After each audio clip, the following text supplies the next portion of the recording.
Hey guys, welcome back to my channel. This is your girl Tokofa Tongalo, and we are back again. We're continuing with our series, The Success Equation. Now, if you're joining us for the first time, welcome.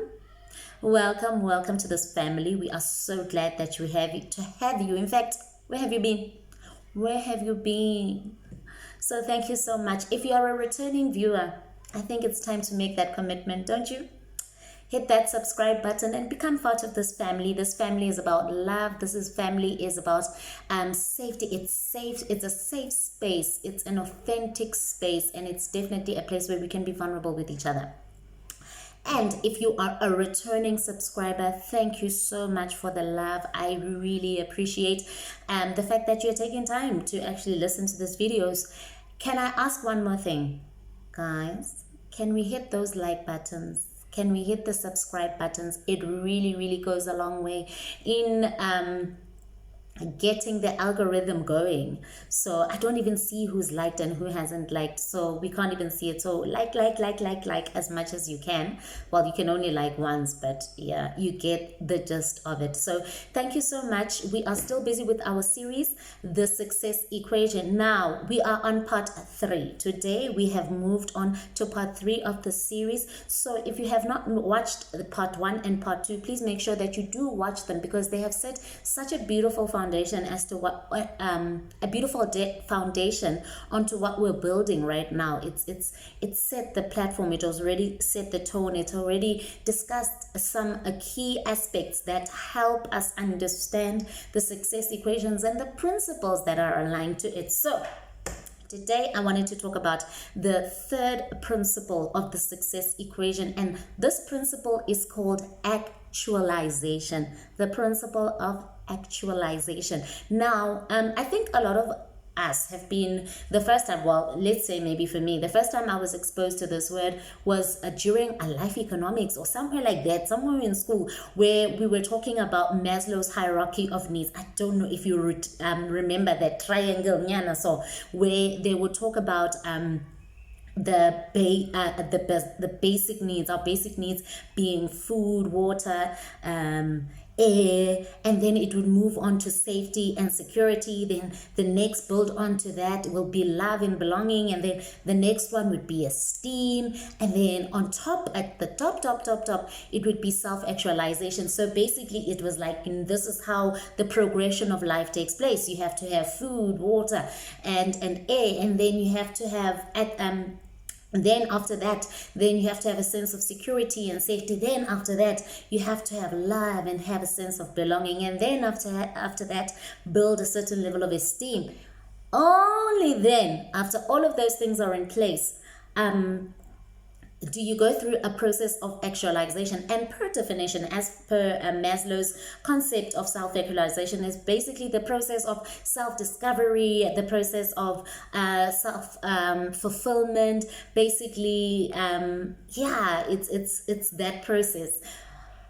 But my challenge with the Maslow's hierarchy of needs has always been the fact that, do I have to, let's say you're in an environment where you don't necessarily feel like you belong, or you don't have a sense of belonging, like, do you have to wait for all of these things to be in place? Only then can you explore like yourself. Can you go through a process of self-discovery and then self-fulfillment? So for me, I wanted us to explore a different definition, to look at a different definition of actualization. And you know me and definitions, right? Because I feel like it's the basis from which we can work. It's a platform from which we can develop an understanding and develop the idea from that. So today I've got my notes ready, so please excuse me, as I just want to make sure that I don't miss anything out. So today I want us to look at the definition of actualization, and then we can build on this definition so that ultimately we are all moving with the same concept in mind. So actualization is defined as the transformation of ideas or potential into tangible realities or outcomes. I'll repeat that. Actualization is defined as the transformation of ideas or potential into tangible outcomes or realities. Okay. I think this definition gets me so excited, because if we go back to the video that we did before, I think it's the video where we talked about adaptability, and we talked about the fact that a lot of the times adaptability is closely associated with resilience, and which is the ability to bounce back. And we also we tracked along that definition that, you know what, resilience is not necessarily as a sweet as it might sound. Yes, you are able to bounce back from things, but at the end of the day, because of the energy intensity that bouncing back requires, you end up finding yourself so depleted, so energy depleted, so you don't have enough energy for your next level of life. Hence why we talked about the fact that it's so important to have accountability, because what accountability does, it is able to account for different changes, that it's able to foresee different changes and help you adapt accordingly in time, and not have fall from like a particular level and then now you have to fight your way back.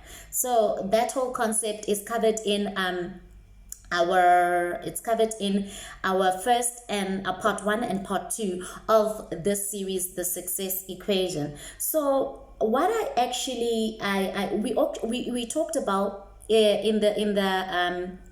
in those parts, part 1 and part 2, we also expanded on the fact that what accountability does, that it's because of the fact that it is more committed to the vision, it's more committed to your goals and to your dreams than it is committed to you. It helps you and it calls you out on your self-sabotaging tendencies, because ultimately, if you are unable to account, you can easily self-sabotage yourself in the process of seeing your vision come to pass.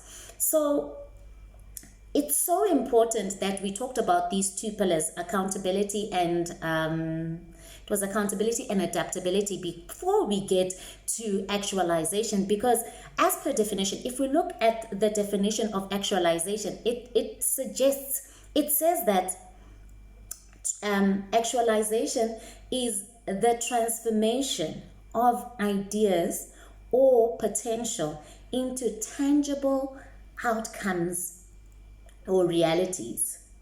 So basically, it's the process of something that you can so clearly see in your mind becoming a reality. And I think it would be so amazing that everything that we can see in our minds, how life could be, how life should be, how life can be, becoming a reality. But more often so than not, that never happens.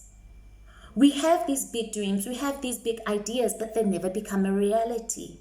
And I think one of the elements that we miss is the transformation. Because when you look at the word transformation, it sort of carries the connotation or the understanding that it's a process that has to take place.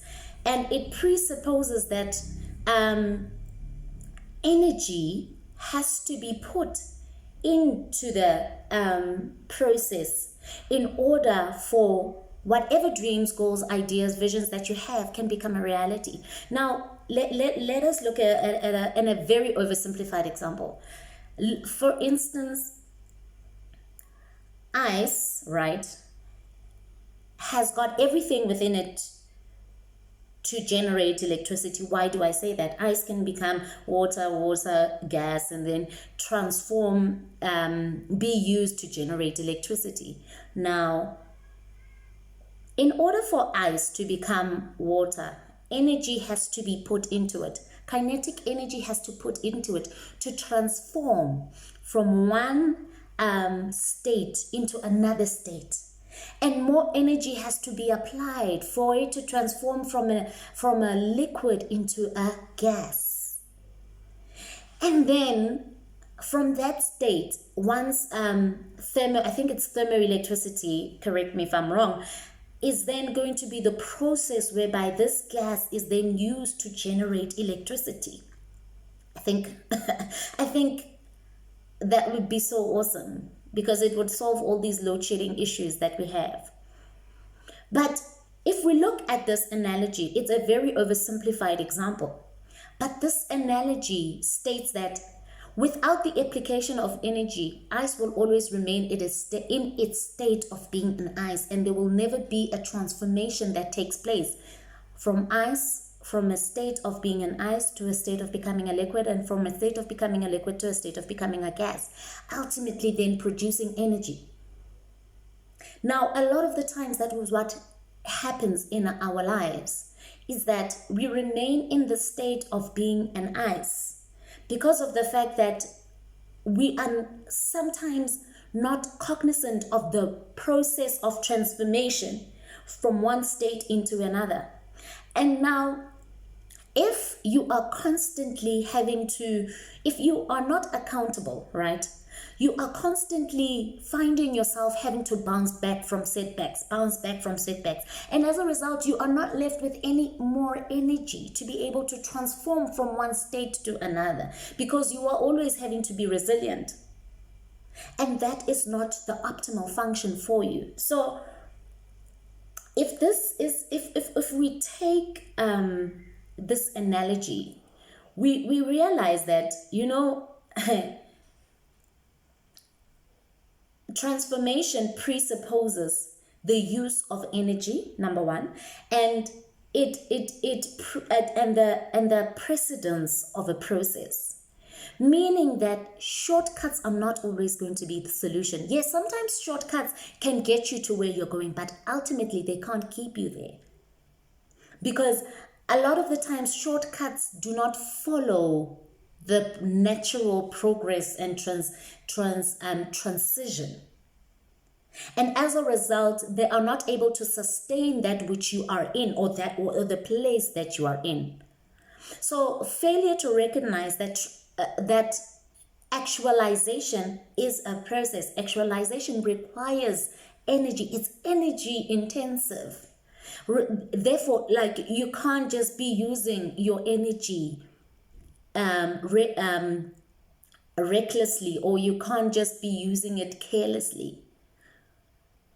Failure to recognize that will always find yourself shortchanging yourself and not being able to ultimately reach the goals and the dreams that you have. Now, let's go back to the definition. The definition said actualization is the transformation of ideas or potential into tangible realities and outcomes, all right? Now, another big point that I want us to discuss is the point of ideas. This is a big one because oftentimes our ideas are limited to our level of exposure, because it's very difficult to see how life could be or what it should be if you are never exposed to anything in some shape or form. And just a side note, I'm a big advocate of reading, because what reading does, it exposes your mind to things that you would have otherwise never been exposed to. It creates a world in you, and it makes your imagination become bigger, and it sparks creativity, it sparks innovation, it just expands your otherwise limited perspective. So now, once you have created this picture in your mind, now you start imagining all the possibilities, and you are able to explore new paths and new ideas that you wouldn't have otherwise been able to explore. So now, the opposite is very true as well, is that failure to actualize our true potential or our ideas, a lot of the times it may come from the exposures that we've had in our lives, because sometimes the way we perceive ourselves, the way we see ourselves, has been influenced by the voices that have been speaking into our lives. And failure to recognize voices and people speaking into our lives that do not align with where we believe we can be and where we would actually want to be, it can put us in a state where now we're unable to visualize or create ideas that propel us into the future that we wanted to have. Because if we are not deliberate about the people who speak into our ears, we're not deliberate about the circle that we are surrounding ourselves in, we will always find ourselves victims of circumstance, because we were constantly exposing ourselves to voices that do not speak to the potential, do not speak to our goals, do not speak to what we believe life could look like. Now, if there's one thing that you must realize about successful people, is successful people are very intentional about their time and their circle that they keep. I mean, they don't just allow anybody and anything to speak into their ears, because they know that whoever is speaking into their ears has got the potential to influence the direction of their lives. Now, there you are, just constantly exposing yourself to voices that speak negativity, voices that speak, oh man, this is how life could be, nothing could ever be anything other than this. You're not realizing that before you realize this is then now the language that you are also going to be speaking. You have dumbed down and limited yourself to and boxed yourself into the limitations that life or the society have placed upon you. So if you fail to deal with self-sabotaging tendencies decisively and make a commitment to divorce yourself from negative self-talk or talking yourself out of doing things that are required, you will always continue to sabotage and shortchange yourself. And for a while, it might sound cute to always give a reasonable excuses as to why you didn't do it or why you couldn't do it. But there will come a point where life will come face to face with you in the mirror and say, hey, we hear the excuses, but ultimately, honestly, truly speaking, you are the reason why you are where you are at in your life. And as much as that could be a very daunting experience or a very demoralizing experience, I don't want you to look at it that way, because just that realization that you are the reason why you are where you're at it should not condemn you, but it should be a point where you come to the realization of how powerful you are, because it would mean that now I have stopped giving my personal power away to people. I've stopped giving my personal power away to circumstances, to situations. But actually, if I am the reason I am in this current situation, then it means I've also got the power to remove myself from this state and to live the life that I know I could be living, live the life that I should be living, live the life that I've got the potential to live. And now going to the next point, potential. I believe that inherent in every one of us is the ability to contribute to society in a formidable way. And one of the things that steal our potential is the lack of authenticity, because we live in a world where everybody else is trying to be everyone else except themselves. And society is also, I think a lot of the times the driving factor is because of the fact that we don't want to find ourselves outcasts. We don't want to find ourselves sidelined. We always want to have a sense of belonging, and we end up compromising. We end up giving up a sense of ourselves because of the fact that we want to fit in. We want society to accept us.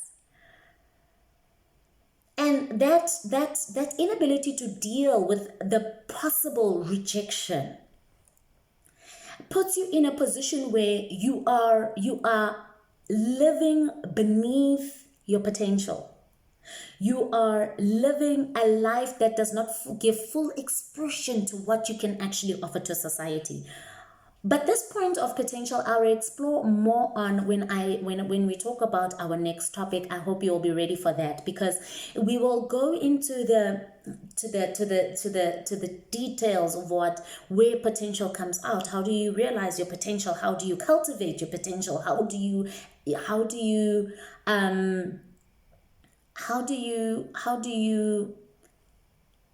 I don't know, assimilate your potential with where you are, and reconcile it with where you are, so that you don't just operate in a state of having potential, but the realization of that potential into tangible and a practical aspect. So now, in summary, I want us to remember 4 things from this video. Number 1, it's very important to define what success means to you. And that means you have to look at what you value and what you prioritize, so that you get to a point of personal fulfillment. Number 2, I want you to clarify your vision and guard it. And accountability will always be more committed to the vision than it is to you. So submit to a system of accountability. You will never regret it. Number 3, cultivate creativity and innovation. Remember that whoever has your ear has got the potential to influence your future. And number 4, develop a growth mindset. And to have a growth mindset is to have insight and foresight, so that you are able to foresee change and be able to adapt accordingly. So thank you so much, guys, for listening to me today and sharing. Please share your comments, please share your views, please like, please subscribe. It really goes a long way. And have a great day. See you on our next installment. Mwah. I love you.